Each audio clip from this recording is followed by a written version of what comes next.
धामणी धरणग्रस्त संदर्भात एक मोठी बातमी समोर येते आहे।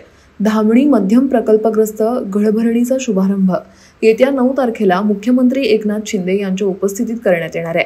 मात्र या धामणी प्रकल्पामध्ये सामील असणाऱ्या राई, पडसाळी, मानबेट आणि कंदलगाव या गावातील गावकऱ्यांच्या जमिनी या प्रकल्पात जाणार आहेत। मात्र या गावातील ज्यांच्या जमिनी आहेत त्यांचं पुनर्वसन अजूनही झालं नाहीये। त्यामुळे या धरणग्रस्तांनी तीव्र निषेध व्यक्त केलाय।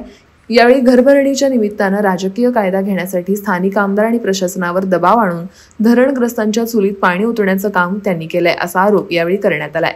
यावेळी मुख्यमंत्र्यांच्या हस्ते होणाऱ्या कार्यक्रमाला त्यांनी तीव्र निषेध व्यक्त केलाय। तसंच या धरणग्रस्तांनी जलसमाधी घेण्याचा इशारा दिलाय।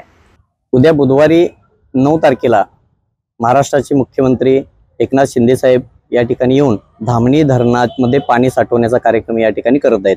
परंतु सरकारचाच कायदा आहे की आधी पुनर्वसन मग धरण, पण जर सरकारचं कायदा नाही पाळलं तर मग गोरगरीब प्रकल्पग्रस्तांनी काय करायचं असा या ठिकाणी प्रश्न निर्माण होतो। जर का आम्हा प्रकल्पग्रस्तांचं पुनर्वसन अपूर्ण ठेवून जर यांनी धरणामध्ये पाणी साठवण्याचा प्रयत्न केला तर ज्यावेळी धरणामध्ये पाणी साठल त्याच पाण्यामध्ये आम्ही सर्व प्रकल्पग्रस्त या ठिकाणी जलसमाधी घेऊन आमचं जीवन संपवू, अन्यथा तात्काळ लवकरात लवकर आमच्या मागण्यांची दखल घेऊन माननीय मुख्यमंत्री यांनी आमची पुनर्वसनाची प्रक्रिया या ठिकाणी पूर्ण करावी। जवळपास 296 लोक अद्याप या ठिकाणी पुनर्वसनापासून वंचित आहेत। 200 ते 250 लोकांना अंशतः जमीन वाटप या ठिकाणी झालेले आहे।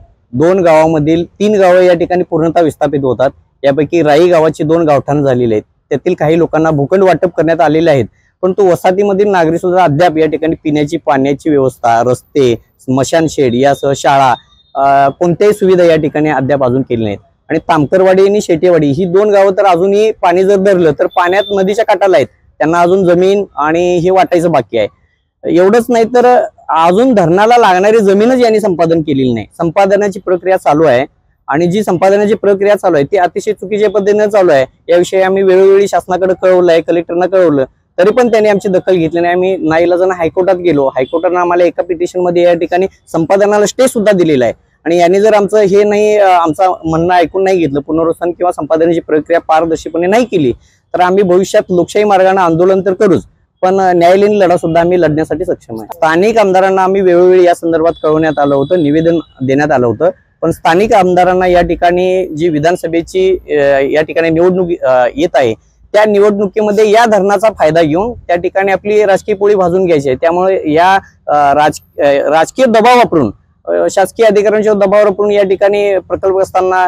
देशोधडीला लावून आमच्या खाण्यात माती काढून चुलीत पाणी ओतून या ठिकाणी त्यांनी गळभरणी करण्याचा घाट घातलेला आहे। पण याचा आम्ही तीव्र निषेध करतो।